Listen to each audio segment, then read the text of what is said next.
Welcome back to the Witch's Way podcast. I'm Kat. And I'm Jayme, and tonight we are talking about working with the goddess, or the Cailleach, for Capricorn season. Now I want to what is the word? Preface this with, that's a lot of dyslexia challenge right there. I want to preface this episode with the fact that last time we talked about a goddess, Kat and I were like, yay, it's the last goddess one. Oh my God, we did 12. No, we didn't. We forgot one. And that's just lack of attention to detail on our part. This is the 12th goddess now. This is the complete year. We have gone from January all the way so we started with Aquarius season, I'm sure. We started with Aquarius season, and now we're all the way through Capricorn season. And so this did not follow the year of the zodiac, like from Aries to Pisces. We went with the 2025 year. Yeah. So we went from Aquarius to Capricorn. Sense. And I'm gonna build us a goddess page on our website. I love that. So that we have the information there in case anybody wants to refer back to it, or you can easily find our videos. I bet you have a playlist. It's a playlist. It is the goddess playlist. We have a playlist on YouTube of goddesses. So I will say that I've enjoyed doing different goddesses. I only knew a couple of them, but just researching them and getting into them, and then offering you guys new ways to look at your practice, reflections on the goddesses and what they've meant to other cultures, and just all of that. And tonight we're doing one that I will also say I'm not 100% confident in discussing this goddess, because I don't have a lot of experience with her, and I've never personally worked with her or the idea of her, but I've learned some things. And so it's exciting to bring a new goddess to life on the podcast so that we can help other people find new things. And we'll just say it's also from the book Haggitude. It is, and this is... Yeah. And this is a great book. I know Kat's showing it right now. I'm showing the book. So this is the book. Haggitude. The title is so good. Haggitude. Reimagining the Second Half of Life, and the author is Sharon Blackie. I'm listening to it, but I always like to get the book so that I can go through and highlight things that I want to remember. When you really like the books, when I like the book, I do. Yeah, I do. I have them in multiple formats when I really like them. So, the book Haggitude. I'd already heard of the Cailleach before, and I hope that I'm not butchering the name too bad, but I am American, and this is a Celtic name. But the Cailleach whole thing came about when you're looking into ancient cultures from the European roots, right? And it was harder because they're not taught in school, so we didn't know how to say the language. And you ever get into talking about something and you're looking at the words, you're going, I don't know how to say that. So then all of a sudden it just doesn't feel comfortable to even talk about it or bring it up or research it more, because you've never heard the word spoken. Yeah. Like Samhain. I mean, for so many witches, that word, when you're first introduced and you're trying to say all of the names like with an American accent, you're just butchering the shit out of all of them, because we don't know. Samhain. I mean, even Lunasau. Who would know how to say Lunasau? Oh my gosh. Look at it and you're like, what? That one I can't remember how to spell. That's the one that throws me when I always have to look it up. I love spelling that one. It's so weird. It doesn't follow the traditional American English language rules, whatever. But so getting into this topic, I do just want to say that this is not a goddess that I've worked with a lot, and I want to have a lot of reverence for her ancientness, so when I feel like I'm very new at even working with deities to begin with. So to work with one that has such a deep-rooted history, when you talk to anybody from Ireland or Wales or Scotland, like the women over there who actually work with her, I wish I had a stronger, deeper connection. I just don't. But I've read lots of stories about it, and I love the idea of who she is. So we are going to talk about working with the Cailleach, and I don't even think it's right to call her the goddess Cailleach. I'm not really sure. Again, I'm treading lightly on a culture that I'm not 100% familiar with, that I'm just investigating. That's what we do. Keep learning new things. So this is for Capricorn season. Okay. Yeah. So we've already said it, but the truth is that this, for lack of better words, goddess is really, really, really ancient. Like really ancient. Older than Celtic myth. Like older than all the recorded stories. And so many people, when you look it up, so many people have different versions of what she is to them. So it also is like within the land of where the stories are told about the Cailleach, it differs. Everybody has their own feeling about her. It's well known what she is and who she is, but as far as like the stories, it just goes back so far. Like you have no idea how old she is. Like it's just forever back, older than time. She's ancient. She's ancient. Yeah. Super ancient. So her name means the veiled one or the hag, which is why Hagitude. I had to bring up the book. I love it so much. But in witchcraft, the word hag is not like a bad thing, right? This just means a woman of power and wisdom who's been around a long time, who knows things. And wild sovereignty, the word sovereignty, right? So you are in charge of yourself, your realm, everything to do with you, that wildness of it. And I just love it. So well, as Jayme already mentioned, she's rooted in Scottish and also Irish folklore. Mm-hmm. But her energy radiates across British Isles, which I love, of course, because as soon as I saw that, I'm like, well, that's my ancestry. I got DNA, spit in the tube and all that, and I know that my ancestors came from the British Isles. Mm-hmm. Some say she's the spirit of winter, forming mountains with her hammer, calling in storms, and shaping the landscape with the strength of a goddess who answers to no one. There's the sovereignty. Yeah. You know, that's like, I'm my own thing. I am the queen of... Well, in one story, she's the origin of the earth. Like she made the earth. There's not a god. There's her. Yeah, and the book mentions the story of that.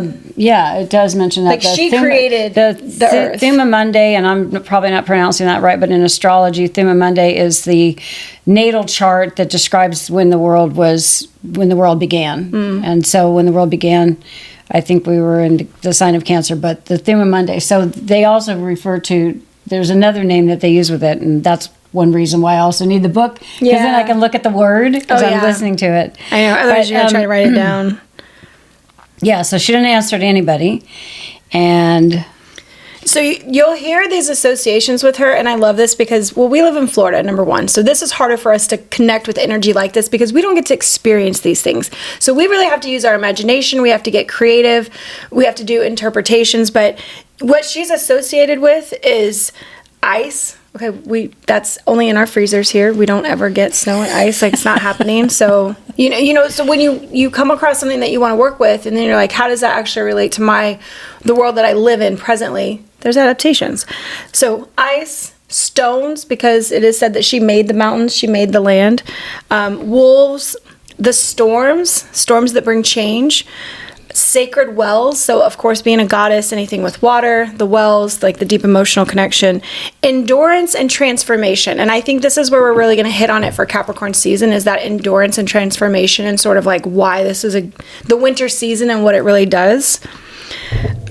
She's the guardian of thresholds, which I love that title, the guardian of thresholds. Like, I imagine anything that you walk through, it's like, this is where we go through to transform into something else. Well, and I just think about you working on your threshold this week. Right? Her front door threshold. Oh my gosh, I did. So she was the goddess of that. She was overseeing did you call that. On her? You know what? I didn't realize it. No. Like, the information that I researched for the podcast is still pretty new in my head, so I hadn't even considered that. But now I think before I lay down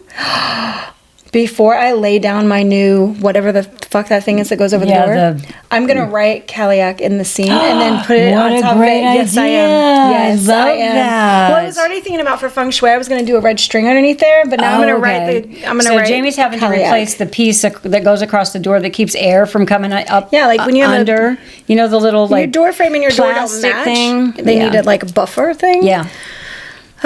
And I tried to replace it, and it didn't work out. One size fits all is not true, and so they lied to me at the store when I bought the piece. So you're gonna do a red string, mm-hmm. and write I love that. Cailleach, since she's the thresholds. That's how you practice witchcraft when nobody even knows, and nobody knows, and and your house is protected. Yeah, I love it. Excuse me.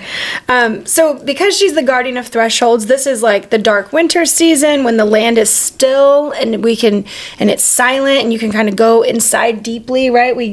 There's less distractions in our world because it's that dark, cold, silent world outside right now. Mm-hmm. Like it being nighttime, Kat and I are both ready to go to bed at 6:30. So we're like, we don't understand. It's okay. So it's dark out now. It's bedtime. But, well, and while we don't have ice here, to us, it's 64 is really, really cold. It's cold. And 54 in the mornings. Like I went out with a hoodie on this morning and put a coat on my dog to walk him when it was, I lived in Kansas City for 30 years. 54 is not cold. I probably would have been working out in the yard in shorts, in 54 degrees in Kansas City. Yeah. Yeah, I have like insulated boots that I wear, so Yeah. Florida does something different to you. You can't handle the cold. So some legends say that she created the very terrain of Scotland, which I just visited there 2 years ago. Oh my God, that is like, if I had to move anywhere in the world, I'd be moving to Scotland. So she created the very terrain of Scotland by dropping stones from her apron as she walked. So that imagery, first off, like, I just posted something, and it's one of the mountains that I was able to take my tarot. When I went to the fairy pools, and I was able to, the Isle of Skye in Scotland, and I was able to take my tarot, my little travel ulcer, and take my tarot there, and like my reading, and then I panned up to this mountain that I'm sitting under. So now, that like the imagery that comes with that now, that she was like dropping stones out of her apron to like make the earth. Oh my God, she's a gardener too. I love her. I love everything about her. Well, she's not here to coddle us, though. She's the archetype of the crone, the wise woman, the elder, the winter witch. When she appears in myth, she pushes heroes to their limit so they discover who they truly are. And that's what happens, I think, when I'm a crone. I'm in my crone era. And you do really, I think, as you get older and you no longer have children to take care of, and maybe not even a husband or a spouse to take care of, you do really start to discover who you really are and what you want out of the rest of your life. Yeah. Because it's like you got this last third of I just heard Jane Fonda talking about this. Like, you got this last 20 or 25 years of your life. What do you really want to be doing? What do you really want to be doing? Because now's the time to do it. Right. And do whatever you want. Yeah. So that's her. She's gonna push you to your limits to figure out who you really are. Yeah. I mean, that's what winter does for us, right? It pushes you to see what you can survive. Like, if we were still primal, that's winter would be that season where it's like only the strong survive. You know, like getting through it. Do you adapt? What skills have you learned? How much have you prepared? That's where this ties in with Capricorn season in my head. And speaking of that, tying in with Capricorn season, how she aligns with the Capricorn season and why she's a good goddess to look into during the time right now as we approach. So Capricorn season starts at Yule, right? So the winter solstice, and this is when winter season actually begins. Yes. I didn't know this growing up, that winter begins December 21st. I didn't either. I thought it was much earlier than that. Me too. I was like, it really got cold in 30 years in Kansas City, it was cold in October. Right. We had ice storms in October. Yeah, but deep winter isn't even until like February. I know. That's what they consider deep winter. I know, it's crazy. So then I had to realize I was born in deep winter. What? You were, right? That's insane. You absolutely February, were. Born in deep winter. That doesn't even make sense with my anything. Yeah, but like Jayme was saying, right at the winter solstice, when that deepest, darkest point of the year. So, of course, the Cailleach reigns here. Yeah. Capricorn's energy is about structure, discipline, wisdom, long-term vision, and resilience. As you were saying, if you could survive the winter, what does winter do for us? It tests our resilience. If this sounds familiar, the Cailleach practically wrote the manual on this. Right, because her surviving and getting through, it's weird to talk about it because we're from California originally. So when you think about us just up against the climate of what the Cailleach brings forth, what she represents, she's in those winter months. Besides you living in Kansas City for an obscene amount of years, everybody doesn't experience that kind of weather that then they can understand what that really does to a person as far as like living in the cold and what it takes to survive that. Like what we're surviving down here is like traffic and heat. Like so it's such a different level to think at. I can remember, we had everybody had fireplaces in Kansas City, and you would literally buy cords of wood and stack them up outside your front door and bring wood in and take ashes out, and there's this whole process that you have to go through to try to keep your house warm so you're not paying an exorbitant gas bill. And so wood was a huge thing. Chopping wood, getting wood, burning wood, fires, ashes, all this stuff. So it's a whole other level of things you have to keep around, the tools that you have to keep around to survive winter. And then, exactly. And then going out in the morning to get in your car to go to work. You know, scraping ice, getting the windows defrosted, getting the driveway cleared, being safe on the roads after it snows. I mean, there's just so much. Yeah. So I think about that being in, like, say, Scotland, during the winter time, and how the storms that come through. Really, I didn't experience any storms in Ireland, but the wind there, holy shit. Like, it is, I made this joke that it's not called Ireland, it's called Ire Wind, because the wind there was so insane that you probably imagine that when it's like so cold. They said they don't get a lot of snow there, though. Do you remember the desert? Do you remember the wind in the desert? Because we lived outside of Palm Springs when Jayme was little, and the wind there will literally like take the paint off your car. No, I don't remember that. Yeah, so it was very windy there at times. With the sand in it. Yeah, with the sand. I mean, the wind. I remember my mother visiting. She's like, "How do you live here?" She's trying to get out of the car and keep the door and get the door open, and the wind's just pushing against her, and she's like, "How do you live here?"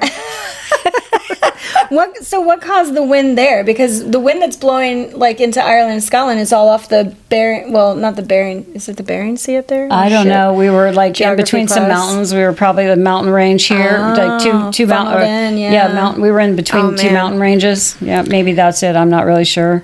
Yeah, both Capricorn and the Cailleach, they actually invite us into responsibilities. Because if you are not paying attention to your responsibilities during the time that they reign, you could die. You just die. You die dead. That's it. That's nothing. But truly, it's like the things that you want to bring to fruition cannot grow if you're not paying attention to your responsibilities. And it's not about people pleasing and keeping everybody happy. It's about survival and what do you need. I think that this really makes us focus back on ourselves. That winter season even is like there's the aloneness. There's not as much, in the summer we're all like out partying and at pool parties and whatever, 4th of July's and all that stuff. But in the winter time, like you're really kind of left to yourself a lot, right? Yeah, you are. Nobody really wants to get down. Yeah, nobody wants to leave their house after dark when it's cold. Oh God, no. Yeah. If you make it home from work in one piece, you're not going anywhere.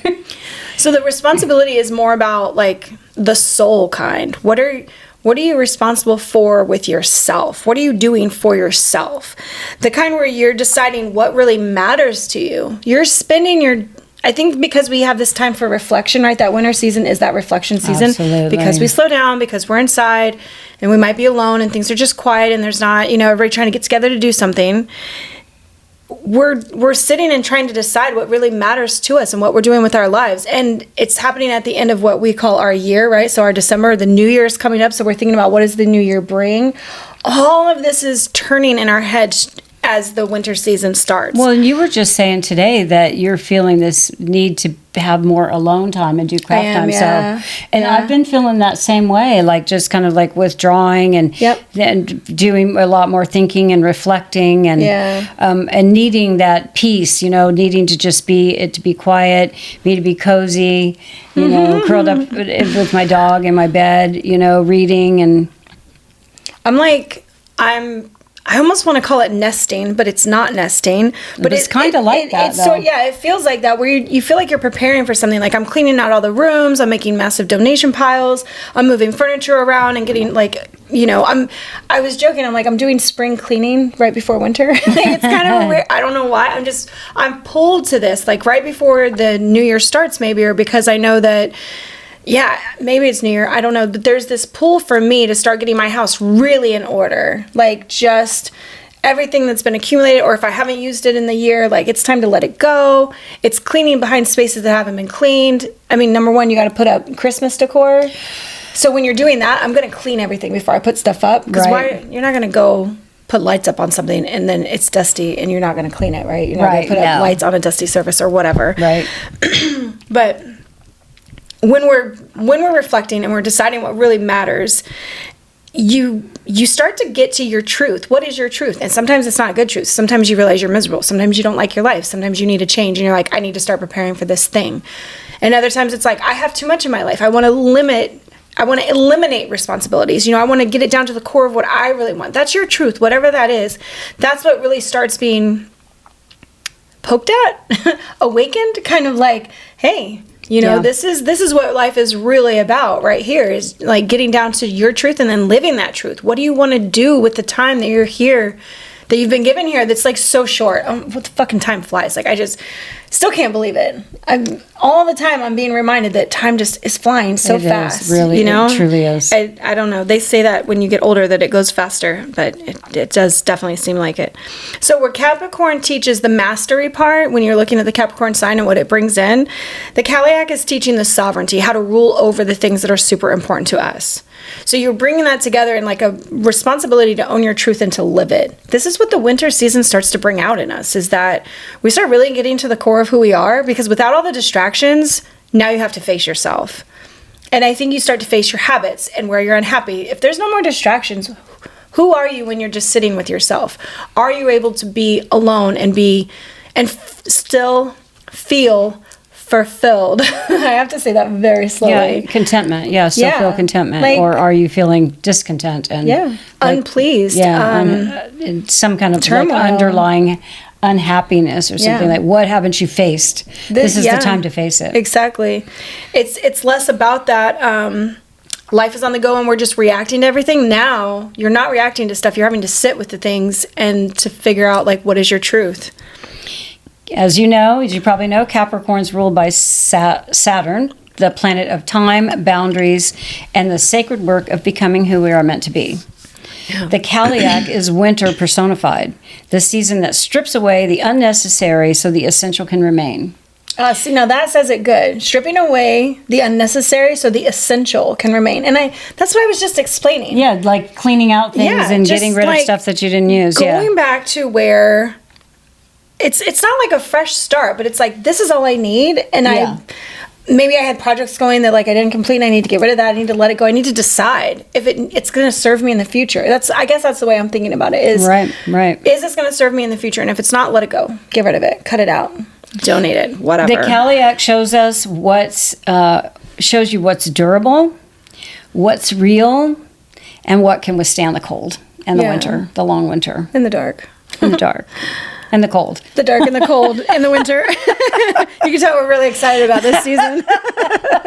Like, without the sunshine, my soul's like, help, help. Bring back the light. Yeah, so this is why working with Cailleach during the Capricorn season, it just does feel so aligned. So I love that these two things came into my world at the same time, writing this podcast and finding this book and like the lineup of it. Like, I had no idea the 12th month that when we were going to do this, like the Cailleach, I wasn't exposed to her really yet. Like, I didn't understand the magnitude of it. I probably wouldn't have gone into that culture to look at a goddess. I have to research shit. I have to pull stuff up. But when Hagitude came along, I think it was suggested on my audiobooks, as a suggestion, just because I've read so many other witch books and I've gotten more into the psychology of Crone, because I got my first Crone glitter this year, so I'm very happy about that. I'm stepping into that era. I'm excited. I hope that I get more. I just hope that like these two pieces don't just be like, no, we're done. We don't want to.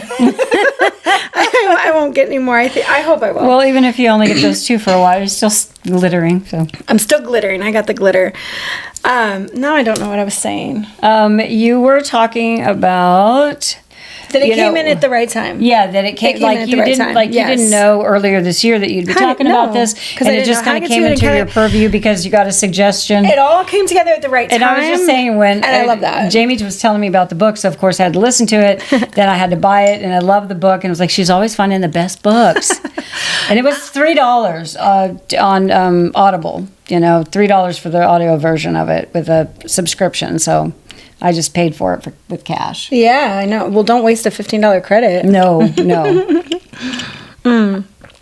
I think that I have to, one of the things that I need for my practice is I need to be constantly exposed to new things, new knowledge, to challenge myself. Because after practicing witchcraft for almost 30 years, you kind of get, I don't want to call it a rut, but you just get so used to what you've been doing. And I don't like that. I want to be challenged. I want things to be new. And I want to see what else people are saying, or like, what else can I learn? And I'm not the same person I was 30 years ago. Right. So all of these things need to shift with me. And stepping into this, my middle half of my life, where the 40s into the 40s to 60s maybe, like that. I feel like that's my Crone era. Maybe it's not supposed to be, but that's what I feel like. And so understanding where women find their feelings and their place and where they belong in themselves after the kids are raised, because my kid's 20 now. He just turned 20 last month. Yeah, what is our next thing? Who do we become after the responsibilities of taking care of everybody else's shit is done, Yeah. What do we get to do now? And I'm just learning this. It's still something that I'm learning and being exposed to and going through. And Hagatu was just such a great book to start uncovering some of those things, because she's in her 60s when she writes this. And she lived in like Scotland and Ireland and, oh God, beautiful places. Yeah. So that's why I was saying working with the Cailleach for Capricorn season feels very aligned. Yes. I like the two together. It worked out really well that these things came into my world at the same time. So this is the season of the mountain goat. And do you know the sign for Capricorn, right? Yeah. It's a sea goat. You know that, right? Yeah. It's sea tail and a goat. Okay. Have you heard the story? I don't think so. So the imagery of it having the fish tail and being able to climb the mountain, right? It can exist anywhere. Like, it can overcome anything. So if it was going to the water, it could swim. If it needs to climb the mountain, it can climb. Like, there's nothing it can't do. It doesn't have wings, so I don't know where that works out. But it's the creature that they created to represent Capricorn is because it is so enduring, because it just keeps going, because it doesn't give up, because it's able to do. And that's just really cool. So the mountain goat is steadily climbing the mountain upward, and the Cailleach, she is the mountain. She built the mountain. So she's like giving us a chance to climb that, to see what we're made of, to test ourselves, to keep putting yourself out there and trying until like you figure out what your truth is. Yeah. And from what I know, like, she's revered because she's not a soft one. This is not some princess with sparkly glitter wearing a crown, like, and all peaceful and shit. No, she is handing out the truth in the hardest of ways. So, well, which goes along, that harshness is like indicative of the season that she represents. Yeah. She invites you to like stand in your mature magic, because it's not a time for weaknesses, right? You get stripped down to your bare bones and it's like, what are you made of? That's sort of how I think of it. So there's not a lot of fluff to this. This is like serious matter. You're going to survive or you're not. And so you've got to like stand in your mature magic self with your long game, with like, who am I becoming? What am I really working towards? What's that goal? What is that mountain I'm climbing? A mountain that she maybe put there. And then, say who you are, because when you get to the top of a mountain, or when you achieve any goal, or when you get through really hard years, like this year was extremely hard for me. Who am I now? Because I'll tell you, I have changed after this year.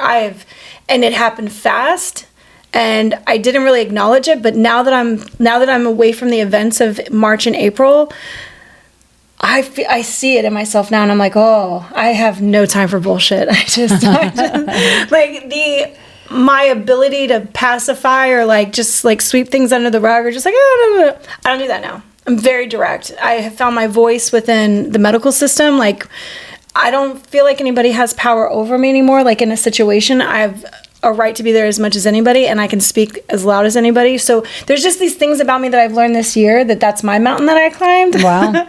To become more, to be more of myself, to find more of my truth, and like stand in my place. So yeah, that's interesting, because this is a 9-year end of a cycle. So I would say for the last 9 years, you've probably been building to this point, and now you'll start next year as a 1 year with a whole new cycle where you start from this place where you are now, and it will build and it will grow. Yeah, at the end of that cycle, it's so interesting. Yeah, because I had no idea this 9-year was gonna like wipe me out, but in wiping me out, it truly built me up. Like, that's such a weird thing to try to visualize, even. That it did. This year was my mountain. It stripped me down. Like, this was a winter mountain that I felt like I was not going to survive, and that other people were dying on my trip with me, and it was terrible. But we to the point where Jayme lost hair this week. Like, lost a bunch. I lost all my hair. So it changed me physically, mentally, emotionally. Just all the things that had to change. Those parts of me that were not ready to stand tall and go into this next decade had to die away. You know, it had to leave, and that the universe put me through it this year so that I could be ready. And I was like, oh, well, that really sucked. Like, you took a lot from me, but also I'm getting a lot back with that. Like, being stripped down to your bare bones, when you walk away, what you walk away with is truly it's you. There is no fluff around that. And I definitely feel more centered, grounded, me.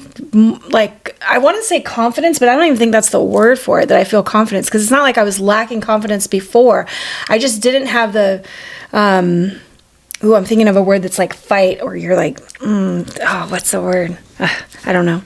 I'll think of it later. Determination. I was thinking, I know you weren't directionless or rudderless, but I was thinking direction.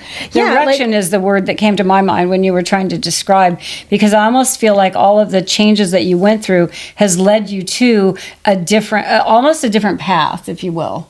You know, or maybe a path that's been cleared, and now you cleared is good. A clear path that's been stripped down. You're just walking on. There's nothing left. You know. I think that before you even think about it as like a blurry vision, right? Before, the vision was a little more blurry. I was like, I had more uncertainties, and I was like, oh, well, this, and there was like some wishy-washy parts. There was some this, there was some that.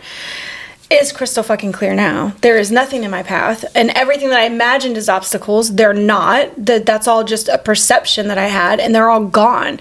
And so I just feel so aligned with like a very clear path that is, there's nothing around me. You know, you can say sometimes when you're going through stuff, it feels like you're walking in a deep dark forest alone, and like there's just the loneliness that really hits you when you're struggling. And so then it clouds a lot of stuff, right? It's like you can't see through the woods. You can't get out. You can't see the trees from the woods. What is that saying? The forest for the trees? Yeah, something like that. Feeling confused, because it's just like, I don't know where this leads to. So in coming out of it, it's like, I know exactly where this leads to. I've come to terms with a lot of stuff, and I've stripped away a lot of doubts that I probably had, or things that I just wasn't moving forward on, because I was like, I don't know, maybe in time, I don't know, could be, all this wishy-washy shit that I had before, and that's just not, I'm not able to do that now. I don't have the capacity for that. And I guess that's why I was like, I don't have the capacity for bullshit anymore. I just can't do it. Well, one of the things that, Jayme and her husband have put on a big Christmas party for the last 5 years. 5 years, yeah. We did it to bring the neighborhood together because everybody hated each other. So we hosted a neutral party. When I say a big Christmas party, I'm talking about like a week or more to set everything up. Like there, just huge amount of work went into this. And as we started getting close to like making the decision, we started having discussions like, do we want to do the Christmas party? I'm like, I vote no, because of the year that we had and the stress of it and everything. And it's like, and I wasn't sure she was going to be, I actually didn't think you were going to be able to say no. And she said no. Because of that people-pleasing shit that I had before. And you know what? And when she did, I was proud of her, because like, good for you, because I think that with what you've been through this year, to end your year with something that's so much work, and even though you get pleasure out of it, still it's not just work before the event, because you're setting up so much after work. The event, then you got to put everything away. And when I tell you guys, over the years they've bought those big blow up things, and everything looks so great and it's so much fun. It's very cool. People so come fun. and it's fun and it's a big party. It's over 100 people. But it's a tremendous amount of work, and it's all on me. And it's all on you. We try to come and help, but now with Jolene working, Jolene and I both work, and so the help is there. It's her doing it, like all the setup, and like it's my house, it's my entire yard. So I have like almost an acre yard that every part has something going on, and it. Again, it evolved into this really big party that's amazing, and everybody looked forward to it. And so I actually have had people come and like ask me, is everything okay? Because they didn't get an invite to the Christmas party, because I didn't tell anybody I wasn't doing it, and it was like supposed to be the 5th year, and not everybody knows the health problems that my 2 men had this year, so people wouldn't know why I wouldn't do it. They would just be like, well, why didn't we get an invite? Are you mad at us? Like, did we act up last year? Like, what happened? So I've had to tell people like, no, you didn't get an invite because there wasn't one. Like, I just couldn't this year. I'm exhausted. And being able to really tell people how you feel and not placating and being like, we just didn't have time, like making these bullshit excuses. And I was like, I'm exhausted. I've had a hell of a year and I didn't want to do it. So sorry, I'm not doing it. I don't even think I say sorry. And that's something that you would really have had a hard time doing. I think a year ago, you wouldn't have been able to say those words like that. So truthfully, so blunt. Just to be super honest and be like, this year's been fucked and I can't do anything else. I cannot do it. The truth, like, I can't lie anyways, but I can beat around a really good bush. Like, I can beat that bush to death, okay? Like, I can really try to make it... Well, you know what she does? I can't come out and lie, though. She tries to spare people's feelings, you know? Is what she does. The people pleaser in her. That's a hard habit to break. I don't listen. I really do consider other people's feelings a lot, probably more than I should. She does. And it's all of them, all of their feelings, from this side to that side of the room. Yeah. And then it's all 100 people who might be showing up. So, like, as I say things now, there's just a truth to it that it has nothing to do with them. And I'm not even concerned with how it makes them feel when I tell them I've had a really difficult year and I'm too tired to put on a party next year. Like that. It's not even about, I'm not even asking for their opinion, and I don't need them to ask me anything about what's really going on. It's not like that whole thing, like, how's your day? Oh, it's good. No. Was it good though? Was it good? No, we just say the things. We do the polite neighbor thing.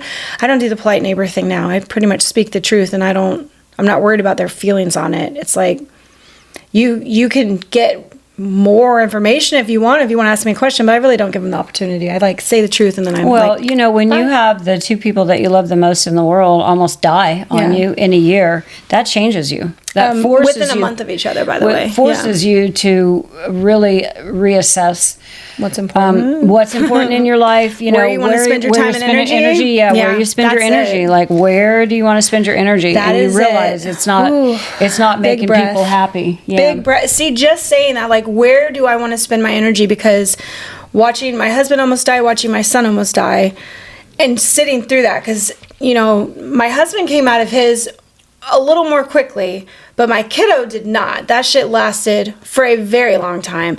And every day I was just like, what would I do different? I was like, don't go back in the past, Jayme. What are you going to do in the future? Because at first you have all these like weird regrets of like, oh my God, I didn't do this. And why did I yell at him about this for anything? And why didn't I just let him do whatever he wanted every fucking day of his life if he's going to die now? So you have all these crazy thoughts that go on. But really I was like, you know what?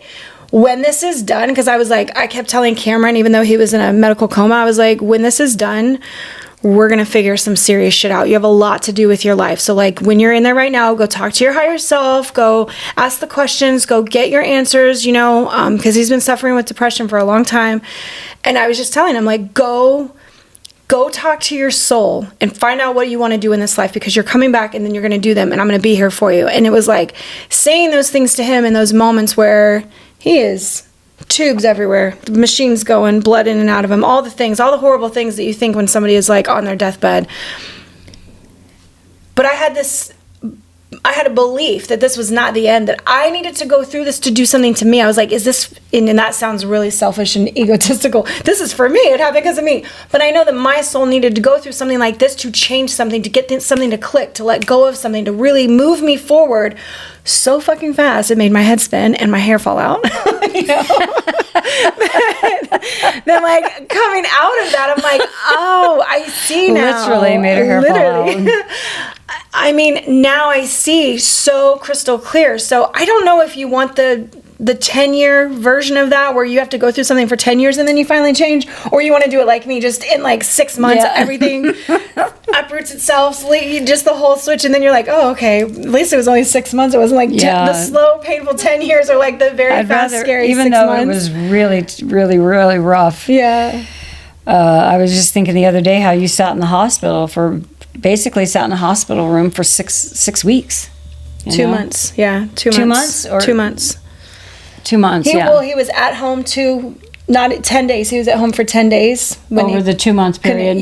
10 days he was home and couldn't function, couldn't eat, couldn't stand up, couldn't do anything. It was like, then we went right back to the hospital. It wasn't done, Yeah. So there's a lot of hospital rooms sitting and a lot of hair falling out. And so just after something like that was stripping me to my bare bones to walk away stronger, more direct, more knowing what I want. No time for wasting energy, no fucking wishy-washy stuff. Like, that's what it took away from me. This year took away my idea of like, oh, I don't know, I can't decide. No, I can make decisions pretty clear now. I know exactly what I want. When you're pushed to that limit, I think that that's what gets very clear is how do you want to spend your energy for the rest of these days, these lives, this whatever you have left. Yeah. If tomorrow is it, how did you spend today? You know, like, it brings it all to the forefront. And I don't ever want to lose that.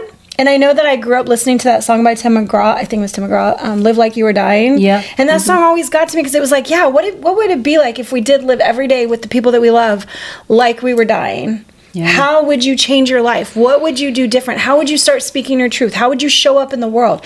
What would you leave behind? What would you stop having time for? Like, all of the dumb shit that you're like, why am I wasting my time on this? Yeah.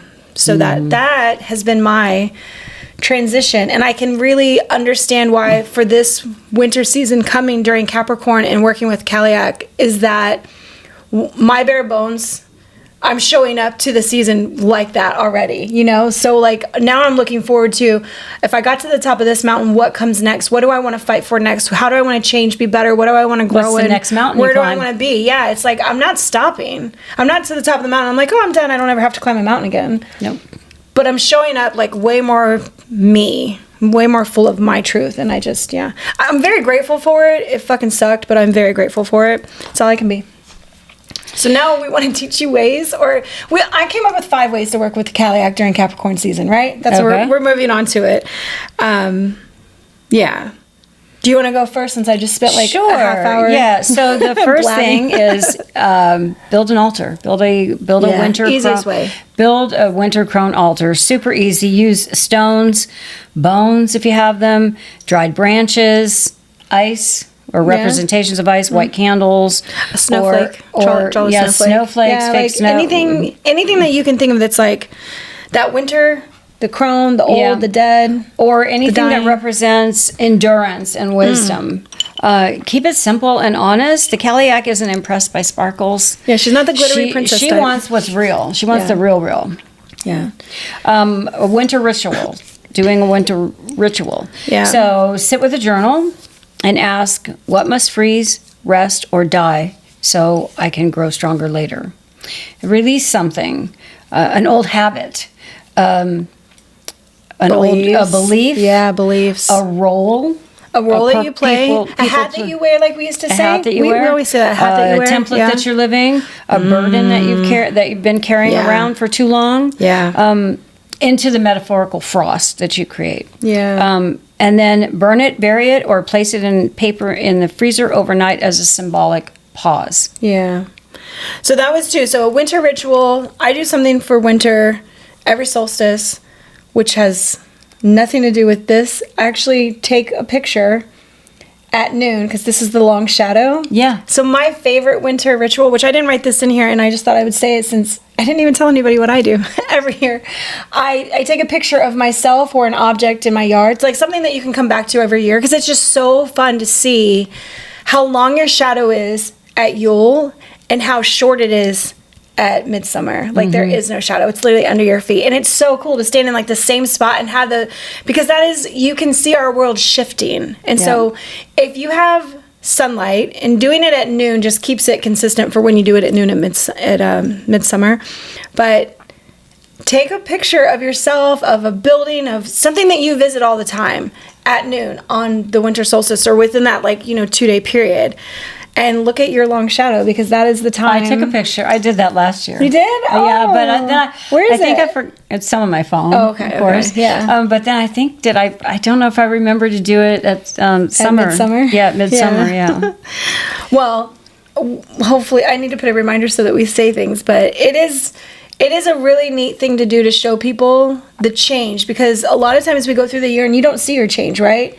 It's just like it takes the reflection, it takes things, but this is a physical representation of how our world is actually shifting. Yes, we're in different seasons, but like the sun, the amount of sun that we get, the way that our earth tilts, like all the green witch shit. That's what I love. So that's my winter ritual is to make sure that I take a picture of myself. So another thing you can do, so we had altar, I'm sorry. A winter ritual. A winter ritual. Yep. And then a cold air cleansing walk. Yeah. Yeah. If you have cold air. If you have cold air, a witchy walk in the cold, let your breath fog in front of you, feel the sting on your cheeks. Imagine the Cailleach walking beside you. I liked that. Showing you where you've grown harder than needed and where you need to grow stronger. Nature reveals her presence in silence. I think about you on the long walks in the morning. You know? I really feel this because this morning, like I said, it was 54 degrees, and so I went out with a hoodie. I got a little one of those little coats out for your dog, because I was worried about him being cold. You put Tank in a coat? I did. I didn't even know you had I want to see Tank in a coat. Oh my God. A little windbreaker type thing, it was super so cute. And we went out, freezing hands and stuff. And of course, there's a couple ladies in my neighborhood that are walking partners. And all week I've seen them, and they're like beanies on, gloves on, all bundled up. It's cold. It's really cold for us. It's cold. Another thing you can do is work with stones or mountains. If you have mountains, everybody can get stones. But if you have mountains... What if you have stones from mountains? That's even better. If you live near mountains or large stones, visit them. Yeah. We don't have that here, do we? I know. Florida's very flat. Yeah. If not, hold a stone from your yard. She is stone, endurance, and ancient earth. And she being Cailleach. Cailleach, yeah. Sorry, is I didn't write that very stone, well. endurance, and ancient earth. That's what she represents. So I'll tell you something cool then for us in Florida. If there's any Florida witches listening, if you guys go to your beach, the sand that makes Florida is from the Blue Ridge Mountains. Blue Ridge Mountains.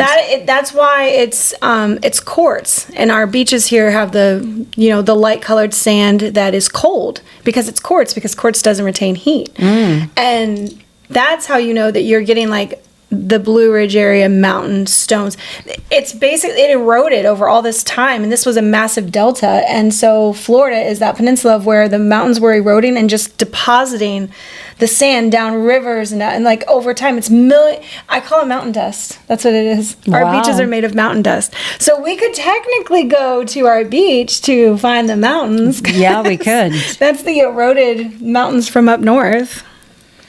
Yeah, just a little fact. So the thing you can do when you're doing this little mountain adventure, beach adventure, visiting stones, ask the Cailleach, what foundation am I building for the next cycle of my life? And I just think that's so fitting for that we're at a 9-year, we're at the end of the 9-year. It's like all the things we just talked about with your experience and closing out like this last period. That's, if you're in that place, this is like such a perfect ritual for you to do. Yeah. And yeah. What foundation am I building for the next cycle of my life? Yeah, what foundation are you building? Yeah. I mean, I've watched the last 6-7 years really build up to where I am now, with getting through college and the whole psychology degree and how I ended up using that. And then I became a presenter, and then I had to learn social media, and then I left that job, and then I've been doing this and like teaching, and the way that everything flowed into each other was like, whoa, I never would have thought I would do that, but this job made me do it. And so like the way that things for me have kind of led me to this moment, and now I've been stripped of all of my wishy-washiness. Like, how am I showing up next year?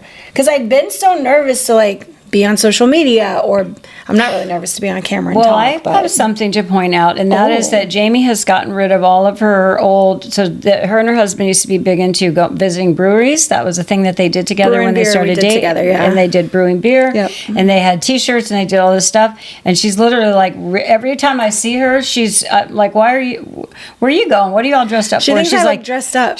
Because she's wearing like her witchy clothes. Like she's always like skirt, a witch. I mean, it's an outfit, right? There's jewelry and all of that. And she's like, this is my everyday now. This is who I am. This is how I'm going to dress.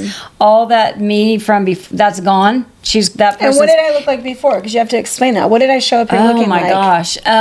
Well, I think it was probably T-shirts and workout clothes. A lot of workout clothes. A lot of workout clothes, yeah. The military kind of ruined me as far as dressing myself. Like, I threw on a uniform every day for 6 years, and then 2 years after that, reserves, and then I worked for the military. So, like, I got so used to putting on a uniform, whether that meant my military uniform or my uniform for DOD.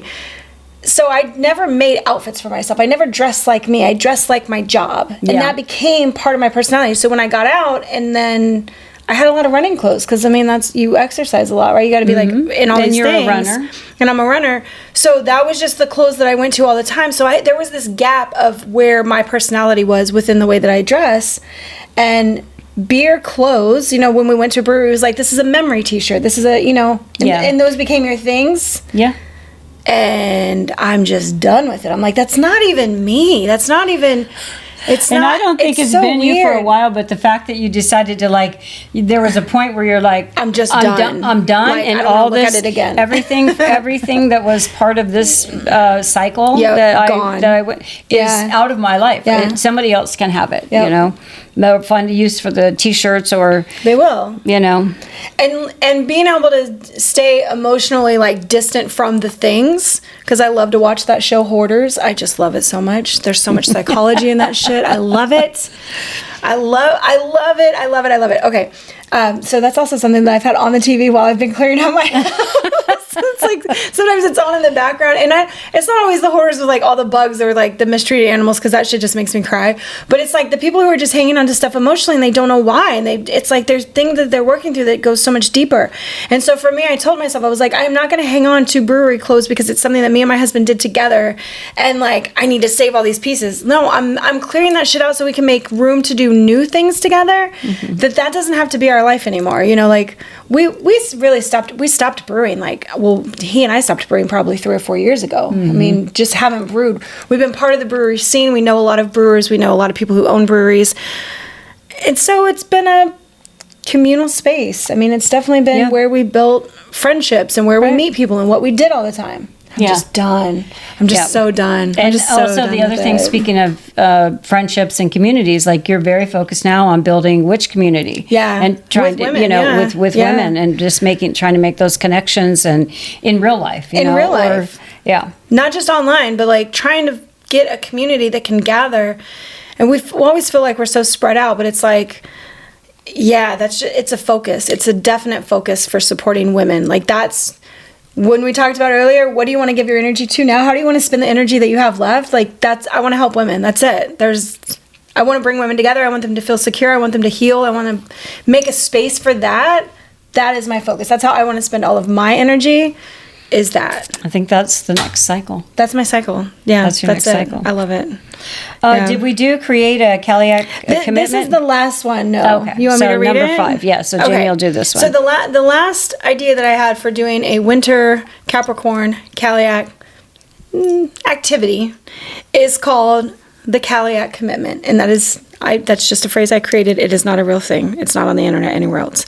It's just choose one habit or practice or boundary that honors your long-term self. Just like we were talking about right now, I formed an identity with my husband because of things that we did, like breweries. I would have never done that before. I didn't even drink beer before we met. But then I took brewing in college as an elective because whatever, why not? It was fun, and it was in the culinary section. It was a good time. But with that, it's you create identities around other people in your life or other things that you're doing, but they're not about you. And so this challenge, that commitment, the Cailleach Commitment, is to choose one habit, practice, boundary that honors your long-term self. So who you are without all the people, who you are without all the hats, the job, the titles, whatever it is, who you truly, truly are, your truth. Because that's what the Cailleach really represents. Breaking it down, getting rid of all of the unnecessary stuff, who are you as a person in your soul, what you want to be doing. And that's the one thing that you're going to commit to through the Capricorn season. So whatever you choose, whether it's a boundary that you're going to uphold, a practice, a habit that you're going to do, and you want to keep it realistic or sacred or with purpose, know what this change or this commitment to it is going to be. What is it going to do for you? Committing to a boundary through the holiday season. I talk about this every holiday season. When we have to see a lot of people, getting together with family is not always easy. There's been bad blood. There's been shit that happens. We don't talk about it. It's whatever. And you just smile and get through it. Mm-hmm.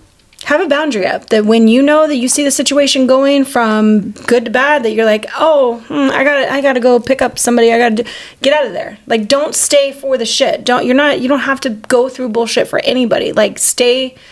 Keep your boundaries so that you stay true to yourself. So if it's a practice that you want to do, Have a mantra in the morning, one witchy thing that you do. Write in a journal. Observe yourself. Observe your constant thoughts. Like, just anything that's going to be helpful for the long-term self of you. If you lost everyone and everything in your world right now, what would you be doing? What would you commit yourself to? What would your habits be?